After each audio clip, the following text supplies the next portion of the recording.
So this morning we are here all to learn about how to brand our business and in a way that feels authentic. And I would like to know first a bit about you and your business, because what it is this is a small group. And what I can do is, rather than me give you random examples, I can give you examples that are good for your business. So then you can have more ideas of what to do. So if you agree with that, maybe if you can put in the chat box what you do and what is your business, that would be quite good. So then we all know. Or also you can say like, what is your business and what is your challenge you have in terms of branding? So we can start from there.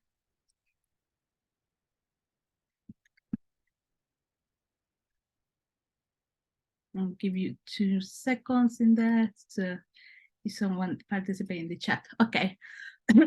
So normally when I say like, can you tell me about your business and what it is? So people will say like very generic, what is their business? So say, for example, if you sell shoes, a person will say, well, with a company that sells shoes. But I would like to know a little bit more about the business, like what type of products it is, or why do you do what you do? So someone is saying biochar and heating products. That's nice. Thank you, Scott. Self-leadership and mind coach help women to achieve their A game for a small and big, mastering their mindset and owning who they are. That sounds good. Thank you, Josie. Gail is saying, my business is an agency, a care agency. Press start, okay. And Sabina is designing a product. They want to know if the product should have its own brand name, as in is thinking about different products range in the future. Okay, we're going to talk about that too. That's good that you say about that, so I can mention about this too. Okay, thank you. So we got different kinds of businesses, and that's great because we can learn some stuff that can apply for multiple different business and some that are very specific to your business. So the first thing is, when you're thinking about branding, you have to understand what is brand, what is a brand. So if I say to someone, do you have a brand? Normally they say to me, yes. And this is what they say to me. I got a logo done and I got my brand. But sorry, I'm very sorry to disappoint you, but just because you have a logo, it doesn't mean you have a brand. Because a brand goes way, way beyond your logo. So let's understand a little bit more, like what is a brand really? So then we can develop one for our business. So your brand isn't composed, like this is the way I see it as in my perception. Is a part is the visuals, so everything you see about a brand, and then there is other part which is all the interactions. And why I say that your brand is these two things is because together they give you an idea of what the business is about and the perception that you have about the product, service, or business. Because a brand is a perception. It's a perception that you have about something.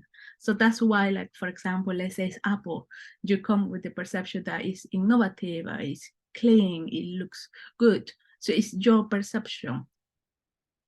So that's what happens with brands. So, but let's go a little bit more deep into these two areas. So individuals, you got the logo, and I know you may be thinking, but Nadia, you say the logo is not my brand. Okay, yes, the logo on its own is not your brand, but is a part of your brand, because what the logo does is like the visual representation of your business, and that's why it's a very important part of the brand. Because when you design your brand, you have a lot of visuals that are the key points that identify your business. So for example, your colors, your fonts, the way that they are utilized, like, for example, when you go to certain, let's say, for example, to have a hotel, you will know that they will have different colors, or their brochures will look different than a different one that is maybe a low cost. So these all are key visual aspects that let us know about this specific brand or business. And also, I like to add into the visuals your packaging, because if you got products, your packaging is very important too. So I know, for example, Elia is saying about that is on the food business. So your packaging will be important in this area too. And packaging is not only just like, like a box where you put your product. Packaging is also the way that you present your services too. Because let's say you go a service, and in the case of the person that do the leadership coach, so you can package it, your services into something that is easier to sell. So how you position that as a thing that you sell, that is part of your visuals too. And then you go the other area, which is the interactions and communication. And why this is part of your brand? This is because like when you interact with the people or the communication of a brand or a business, that also helps you to form a visual idea, but also like an emotional connection with this brand or business. And this is why sometimes when we call for some service, I don't know if you have had this experience, but you call a place because you want to know about the service, and they put you in a whole machine, or like waiting, and you have this annoying music, or they say you are number 12. Wait, you are number 11. And it's annoying because you feel like, okay, I'm wasting my time in here.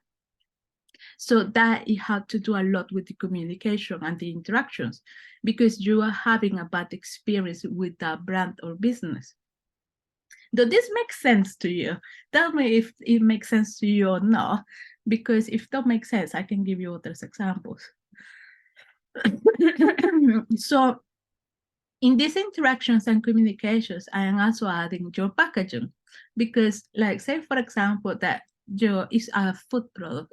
Okay, let's say that you have this product and comes to you, and the way that it's presented to you is not too nice. So maybe the food is really good, but because it don't looks good, because the presentation is not great, you maybe think that, okay, maybe it's not as good.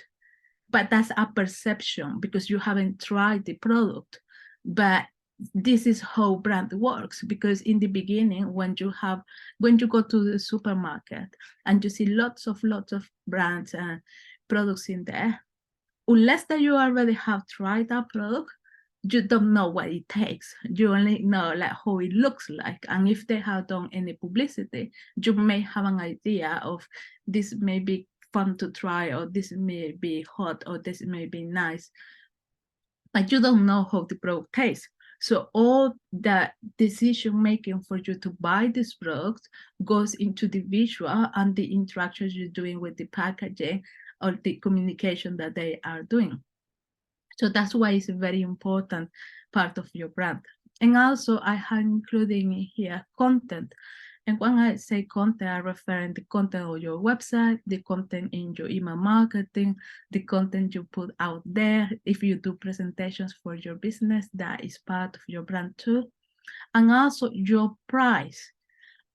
Why your price will be part of your brand, you may be thinking. It's because your price communicates a lot. So when a person gives you a price, then you associate straight away, this is a good value or it's not a good value. So if for you, this brand have a high value, you are willing to pay the price. But if not, then you don't pay the price. And a lot of business, they have a problem with the pricing, because in their eyes, the business or product services are really good, and they are priced correctly according to that, but they forget to see it from the point of view of the client. And in their eyes, it may don't have that value. And that's why people don't want to pay the price. So that's why it's very important to know, like, this is part of your brand too. So now that we have a bit more clear what areas are part of your brand, let's say that everything that is related with your business, that have an interaction with people, that it will be part of your brand. So your visuals and interactions have something in common, and these in common are your brand values. When I say brand values, what I mean is like, what is your business stand for? So, for example, let's say your business stands for, let's say, for example, the care agency. Okay, this is your business stands for like this is like a friendly care, where you actually, everything in your business is about being friendly and being more approachable. So because everything in your business is about being more friendly and approachable, maybe one of your values maybe is happiness. So if one of your values is happiness and you have this friendly approach, what would you think that it will look like? For example, a newsletter. Do you think that it will look people, or maybe the pictures will be black and white, or do you think the pictures will look with more vibrant colors and maybe people smiling more? Obviously, it will be more like the people smiling more and the colors more bright, because that's part of your brand. So what happens is, like, once you start to think more deep about your brand, then everything becomes very clear about how represented, because you have like, it's kind of like a compass, because you already know where you're going with your brand. It's very easy to start to developing pieces and concepts about your brand. So it's the same across everything that you do. So let's say, for example, with the same thing, is about being friendly. So if I call the company, what will I expect when I call? Will I expect to be put on hold, or I will expect to maybe have a recording of someone that says, thank you so much for your call. Like, one of our friendly staff will go back to you. Can you give us your number? And we will get back to you. So maybe that is the type of service that I will expect, because they are caring about me. So you see what I mean? Like, the caring it goes in all the points, not just in the actual service that you're delivering. It's all about how you manage the perception of the people, that people have about your brand. So, for example, for people that have a product, then you definitely have to pay attention a lot in your packaging, how you want to package it.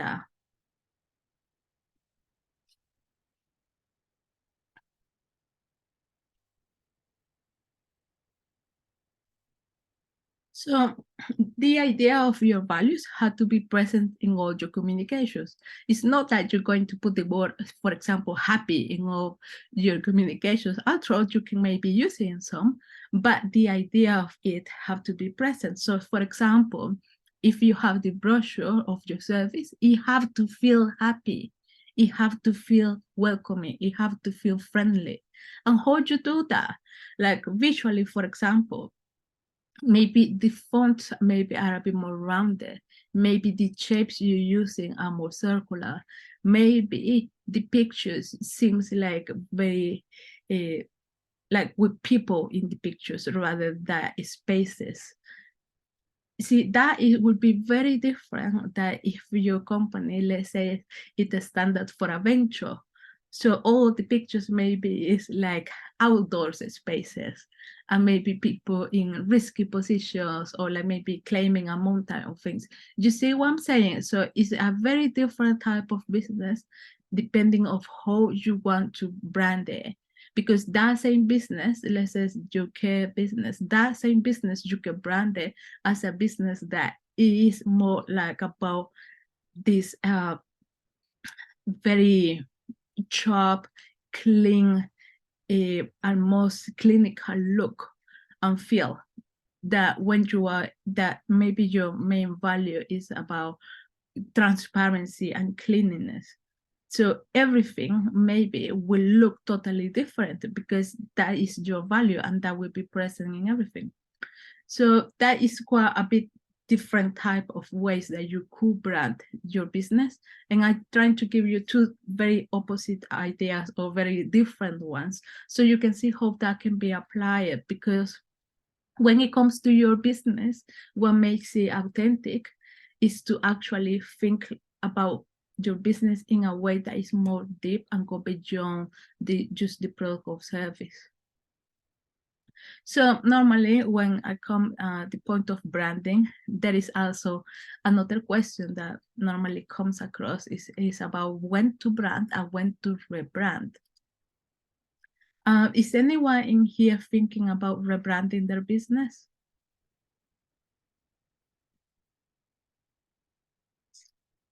If you can let me know in the webinar chat. Okay, Bopan, why are you looking to rebrand your business? If you can let us know.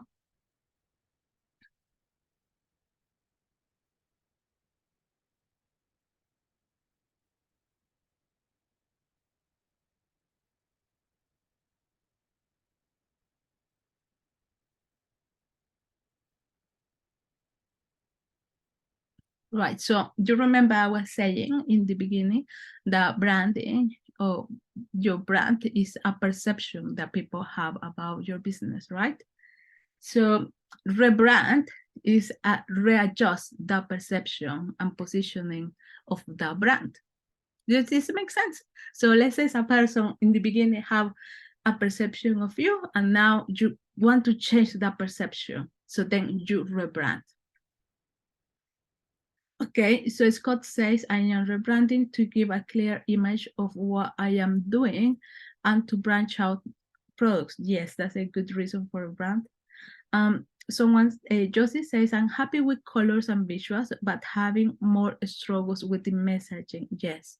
Okay, I can see there is definitely two ways, two reasons why you want to rebrand in there. So when you brand, so when you start a business, you have a new business, that's a good reason when to start to developing your brand, because your business is new and you want to start to create the perceptions associated with your brand and business. When you want to differentiate, like, I don't know if you had this happening, but it happened to me a lot, that I go on a networking event and then I introduce myself and then I ask to the person, like, so what do you do? And they say, I am an accountant.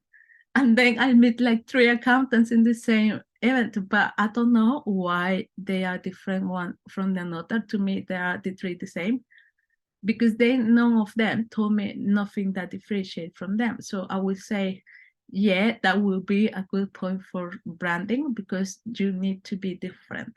Because if one of them, for example, I work with one accountant and we define his messages and that, and it was more about like helping a small business in a clear, in a clear way. So he was like the friendly accountant. So when he introduced himself, he would say, well, I am a friendly accountant for a small business that want to know more, want to understand more the numbers in a way that they don't feel stupid.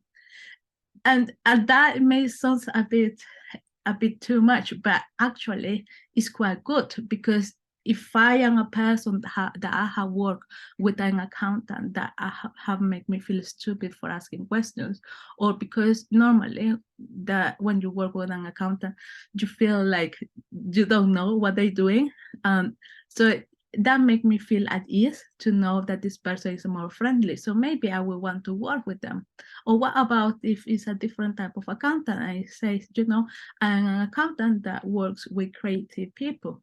So that's a different type, it differentiates. What about if it says that I am an accountant that only works with this type of people that do this? It differentiates even deeper. Or what about if we have a different methodology or the way that they work? So there is a lot of ways that you can use for differentiate your business, and that is part of your brand. Another way or reason why you want to brand is because you maybe want to align with a product or service. You want to come across more professional, and you want to build trust, and you want to show as an individual, like to have that thing that stand out from the rest. So that's when you want to brand. And also I would say there is an area like for rebranding, and I haven't put it in here, but you definitely will need to rebrand when your business have grow up from you. So let's say, for example, in the beginning, you start doing the business by yourself, and maybe you create the logo yourself, maybe you do your website, but now your business is a bit more established. You need to rebrand it because you need to make it that it actually match the type of service and the professionalism that you are rendering, because otherwise you will have a problem with the pricing because people will not see the value of your services or products. So also when you have already a brand, but you feel that no longer represents your business, or when your name it no longer represents your business. So let's say, for example, you name your business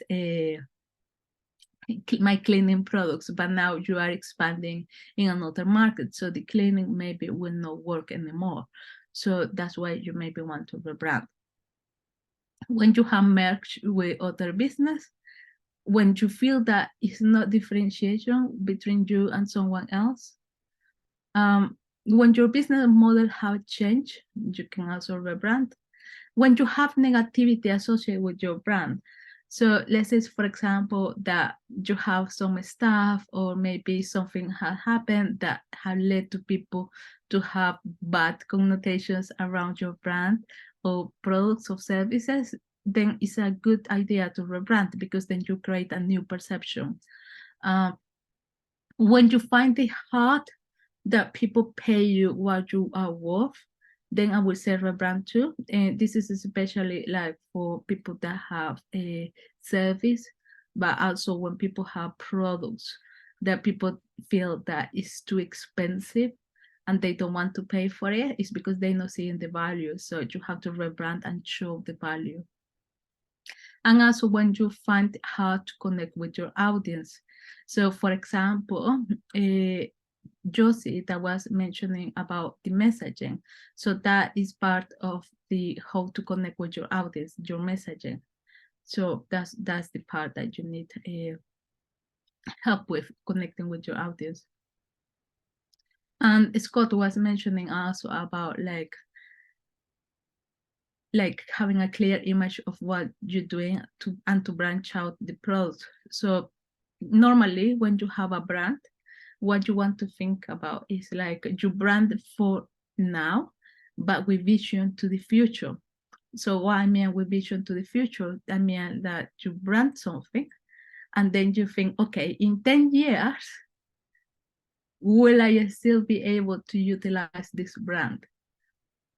And why I say 10 years, because you have to test the time, because you don't want to be branding or rebranding every 2 years, because then you will, when you brand, time is very important, because time builds up all that trust that people have in you. And if you keep rebranding very often, you lost that trust and then you start again. So that's why it's important to think in future when you're branding. So for example, if you have a product, can you name this product in a way that maybe you can have a line of products? Just start to think, okay, if this is my product one, if I were to have 10 products more, will my brand will support them? How that may look like. So just start to think possible scenarios where your brand may grow and how that will perform. And that will give you an idea if your brand is good for the test of time, because you want that it to be good for longer time. So a very important part of what, like when you are doing your brand, when you're doing your communication, is about knowing who your client is. So if you let me ask you, Do you know who your client is or your customer? Can you tell me who your client or customer is?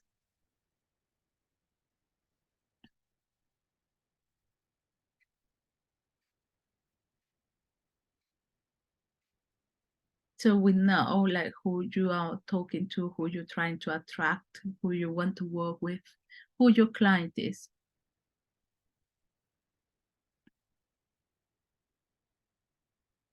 Food growers, okay, Scott says food growers, okay.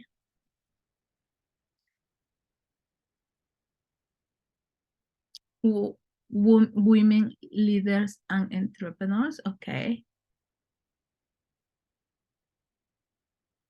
Thank you, Josie. 60 years plus with disability or require care in their own homes. Thank you. Okay. It seems like you are quite clear what is your ideal client. Normally, when I ask that question, people say something similar to this, like women age 27, 35, Londoner, works, middle class. And that is okay. It's a good starting point, but let's see in deep. So these two ladies, it match the criteria, but if you see them, they may be a bit different. When I say a bit different, I mean like, let's look in their bags. So obviously they may have different interests. So from the picture, what type of interest you can say they may have? If you can put it in the chat, so we all can start to think about this.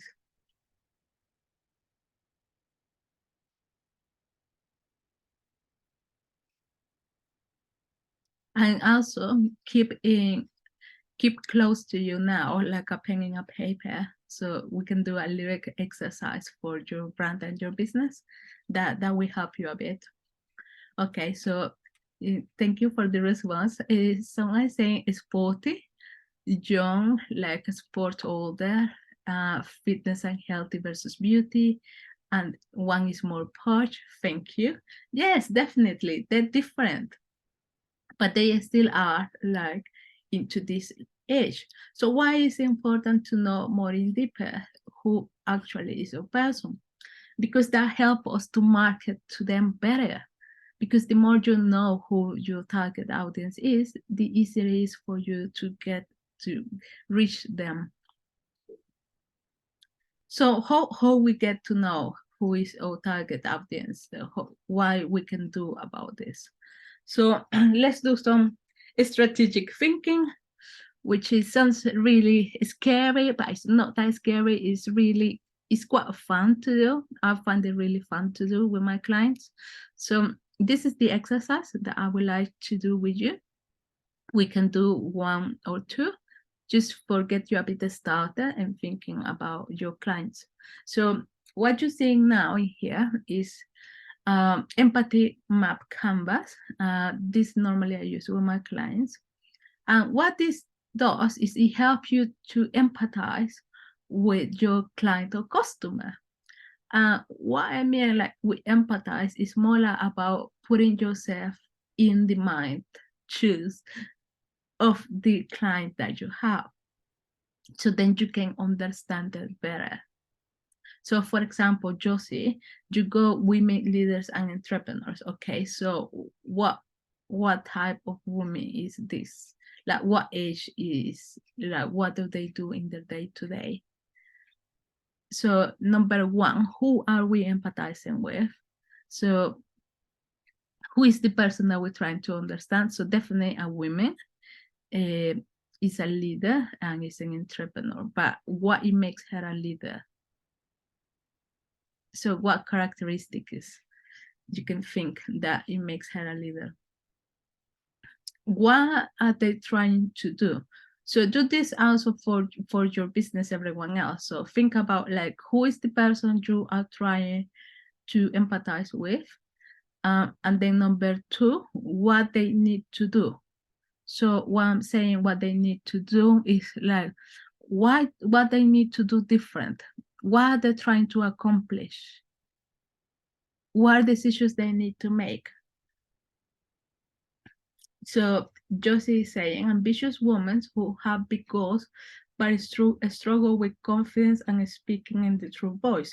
So maybe what they need to do is to come across with confidence. Maybe they need to speak, maybe they need to do public speaking.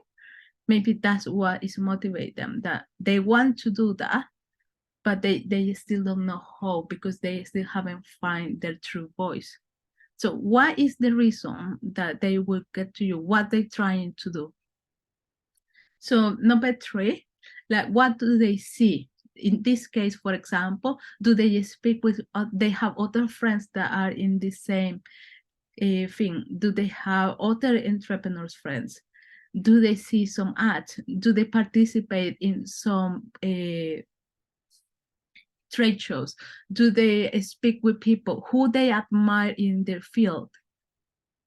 And you know why this is important? Because when you start to understand what they see, then you will understand where you have to be. Because let's say, for example, that they admire this person that is kind of like the top person, and they are doing, let's say, for example, a big event, right? And they will go to this event. You should be in the event, because you know that that's where they're going to be. That's what they are looking to see. Maybe they have questions when they come across to this. Maybe they don't know where to find it. Maybe they start to think like, what questions they will have in their mind when they're trying to find you. What will they say?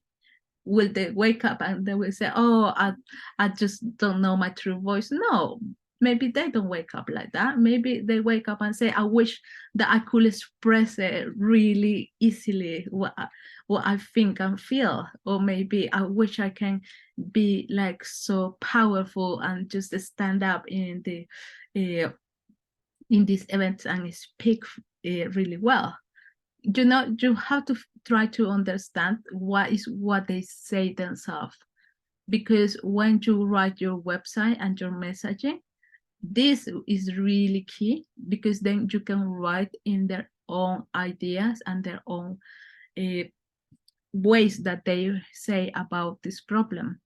And what happens is, when people read your website, they feel like this person really understands me, because you are speaking to them, inner them, not just like about your service, because it's not about your service, it's about what your service is doing for them.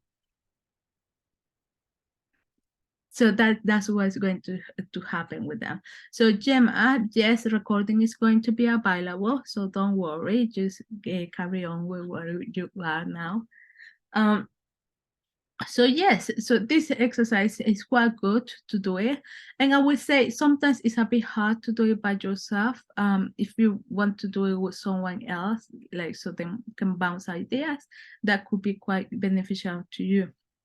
And don't try to do it all in one go. Maybe have it in there, and then you keep adding things as you have clients, and then you can add in there, and you will start to know them better. So for example, with my clients, I know that they're trying to come across really good. Maybe they have a competitor that they know is not as good as them, but they are getting all the clients, and they feel like, but what, clients don't come to me, I am much better, I got much better credentials, I have studied a lot more, or maybe they deliver a far superior service, but the people don't see it in that way. So I understand that they feel this way, because I have spoke to them quite a lot of times, and I know they feel this way. So I can say to them, you know, I know you feel this way, but we can work out this another way for do this.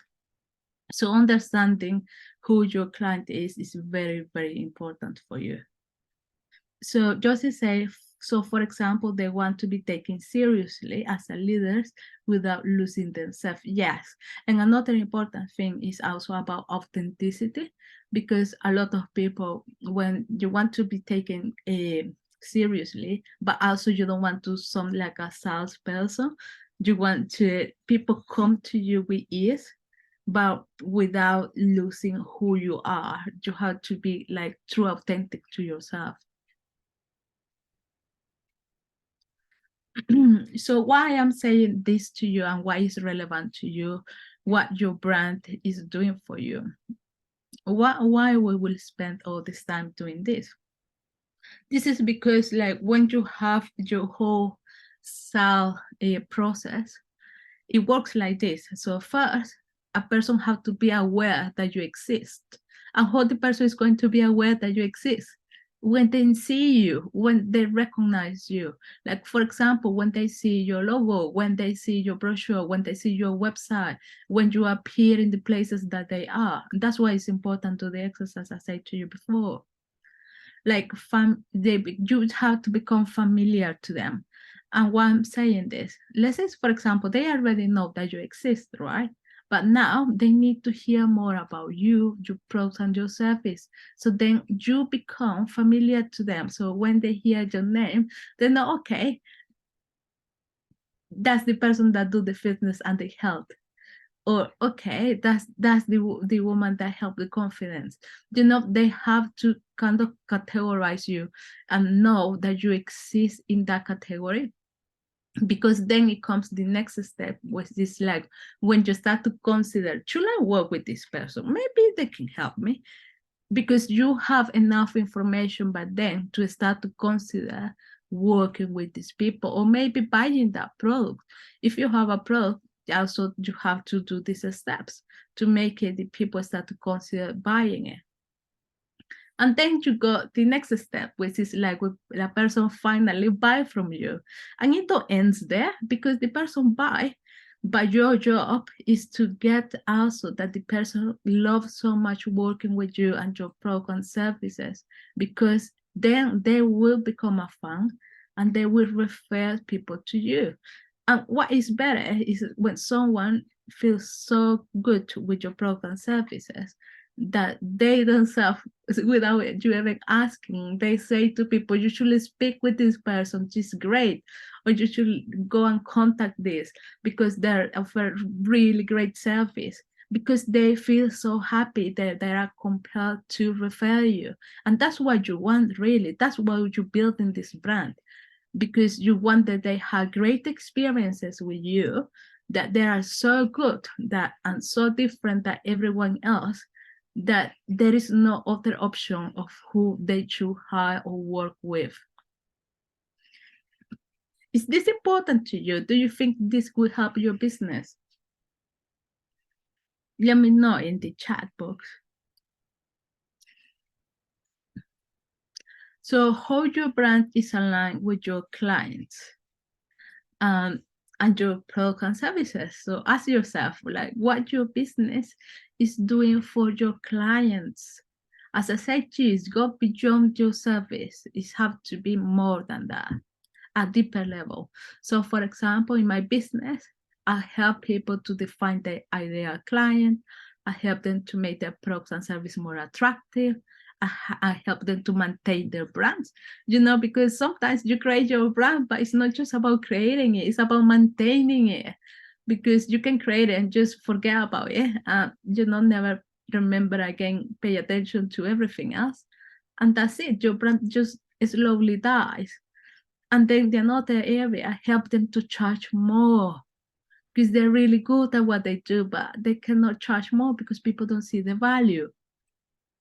So another example, so let's say if your business is coaching for women, you help them to feel more confident, you feel them more empowered, more comfortable. And I was saying also that if your business is hiking, like inspiring people to live a better way or embrace adventure, create new memories. So it's more than just the service, it's about what is the final thing that you will do for them. Definitely this is not easy, but it is very, very important to do it. So when you have empathy and you recognize who is your client, and then you can create a better connection with them because you really understand them. So that connections between your clients and your customers, it becomes harder and stronger building your brand.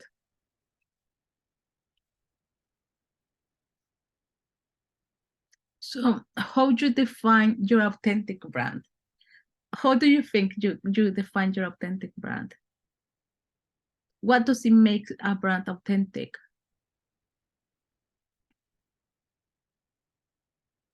Have you ever thought about like what is making one authentic?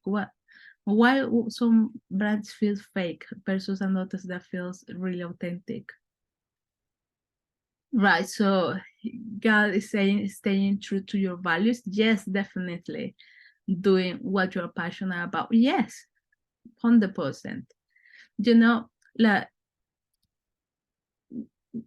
a good way to know, like to find out like the authenticity of your brand is to ask yourself what your business stands for and is not willing to compromise.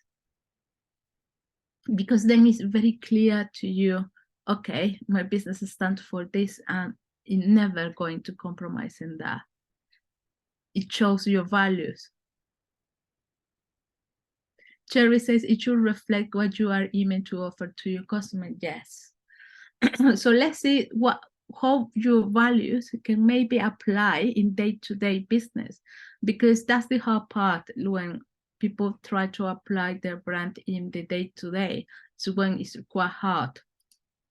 So say, for example, my business stands for honesty, integrity, and collaboration. And how that is applied day-to-day.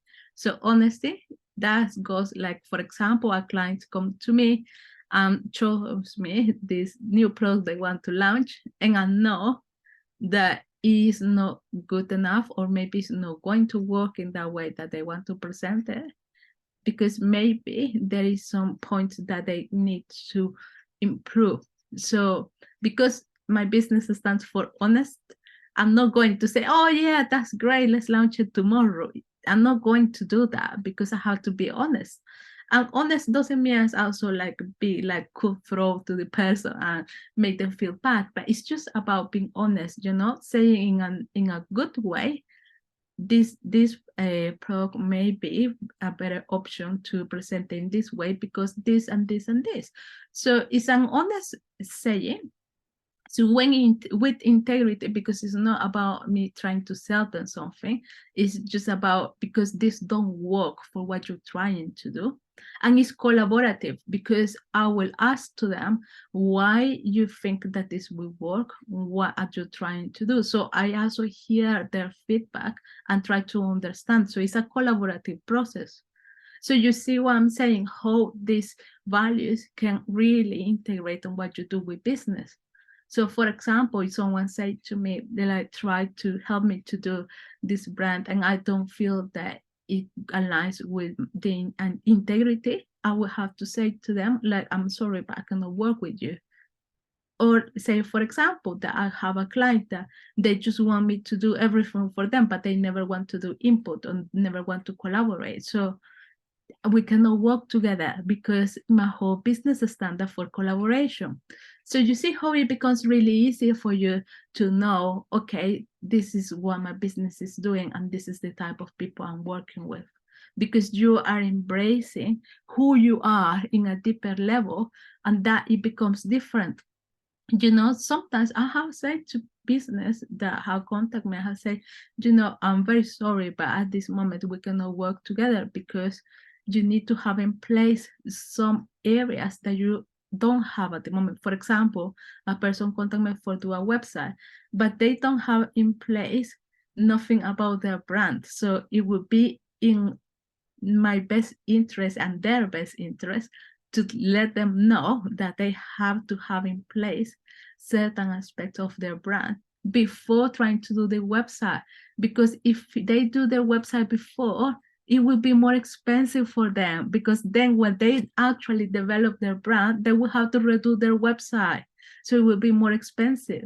But I could say like, yes, let's do it. And I could take the money, but it's not good because it's not honest. It's not integrity. the integrity in there, it have to be. And you know what happens that after like 6 months, the person come back to me and say, you know what, now I am prepared and ready for do the other things that I need to do before, and then I can move on then with the website. So you know, it's about you actually standing up for your values and be very clear about this in your business. So Elia is saying, honesty is the most important concept in branding in order to build your credibility in your target audience. Providing authenticity in your market help your business attain to the highest level of awareness, which is top mind when target audience able to record your brand without mentioning any pro. Yes. Yes, and you know what happens that this client have referred me like 3-4 clients too, even before we started to work together, because it says like, I feel that you explained to me so well why we cannot do this, why it's not in my best interest to work on this at this stage, that I just feel that you really understand where I was in my business, and it refers me to someone else. So this is what I'm trying to explain to you. When you are true authentic to your values, it helps to your brand and your business too. So next example with your business coaching. So say, for example, it's about confidence, power, and unity. So if it's about confidence, maybe you do like group coaching, and maybe during this group coaching, you encourage people to speak more confidently, maybe that they share their stories. So you also empowering them to be more out there. So all that you do in your business is about showing up with confidence and unity. So that would be helpful for you. And in the another example that is just to you see like what different type of business, how you can do it. Maybe this is about risk, adventure, and passion. So let's say that when people interact with this business, maybe it's all more about like the next adventure. Maybe it's all about understanding what adventures people may have before and which ones are they planning. So it's all about really being true, authentic to what your values are and represent them in your brand. So what values do is that they create a connection between the brand and the people, because values are things that persons have. So that's why it creates a connection with the brand. So you know, like you have like a person or a brand because the values aligns with you. That's why we go friends, and we like our friends because their values and the way they think, it aligns with us. Maybe they have things that are different to us, but overall they're aligned with what we like. They have similar taste to us, so they are all friends. So it's the same with brands. So how can you build your brand for your business in this way? So the best way for me, and that's why I'm talking about values, and that is to think about your brand like a person. So it's really clear. That will give you like a clear vision of how your brand is. So let's say now in that room you are, all of a sudden it comes walking your brand, what it will look like. Will it be like an old person? Will it be an old and wise person? Or will it be like a young person, a playful? Or it will be like more mysterious? Or will it be more like a knowledgeable person? Or will it be more like a serene, calm person? Or more like a friendly one? What type of personality it will be your brand? So that exercise is quite nice to start to think about your brand like a person. So then you can have some attributes to your brand. Have you ever thought about your brand like a person? Do let me know.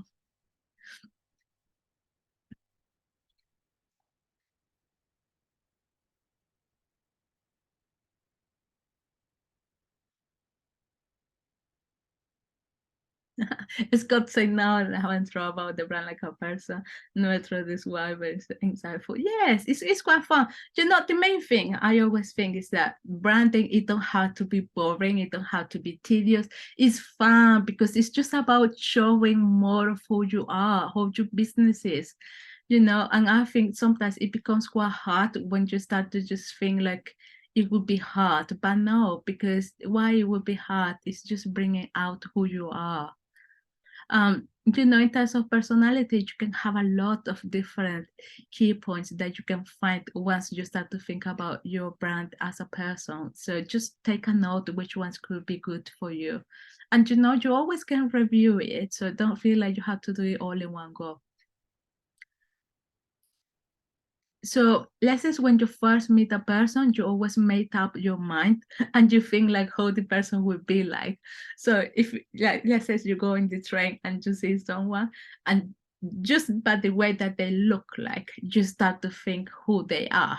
So it's the same with brands. So keep in mind that because sometimes we forget about that because that is very relevant to our business because once you interact with the person, then your perception change a bit. But the first one was how you see it. Then it's how behave, what they do, what their values is. So it's the same with brands. And then after you had gone to all this, how you maintain it and grow it. Because it's not only once, you have to, it's a continuous doing. It's kind of like raising a child. It's never ending. You always have to do things. So you utilize your brand values, your personality, and all your communications. So for example, in your newsletter, like what images and words would you use? What type of images would you not use? And it's very important to define what you not do as well as what you will do. Because sometimes if, let's say if you hire a VA to help you with your social media or something, they need to know what kind of things do not align with you so they can create better things for you. So that's why it's important to know. And not only because of that, but it have a lot of applications. It's easier to recognize what your brand is. So utilizing all these key points that I have said to you, your values, your personality, in a very consistent way can impact your brand and also grow your business. And this is because you're going to be more credible. It's going to give more trust to people because people will see that you are consistent in what you're doing. It gives security, and when people feel secure with you, they last for longer. Your clients will stay with you for longer, or they keep buying your products from you because they know what they expect from you. You create a link with the brand and the customer so they feel more close to you. It's very easy to refer because once you have brand, then people can say, okay, why you don't use this one, and they speak about by the name or the name of the person. And you also start to attract more people. So people like new employees, new customers, and new clients that they just feel that they need to be with you because you are attracting them. And obviously you differentiate from others brands. So it's really good. You got a lot of good things that comes from you doing this work. And obviously all that is transferring money too, because if clients stay longer with you and they recommend you with another ones, you're more likely to grow your business too. That's where all that we want. So your brand elements, your values, your personality, and your consistency will give you your authentic brand. Now, I know every business is different as we have seen it today. You may be thinking how to do this with your business, so don't worry, I got you covered. So I can offer you a one-to-one no-cost session. Yes, we finish now. Yeah, no cost session. So if you go to this link, then we can have that session one-to-one. Or also, if you want to work with me for define your authentic brand, we can do it in 9 steps. That are really easy steps that I go with you. The first are for define your brand. The second are for creating it. And the third one is for promoting your brand. So it's very easy. So just contact me and then we can get that sorted for you. As I say, the free session is one-to-one, so you can book it in the link. I think that's all for today. And if you have any questions, you can let me know now and I will be answering for you.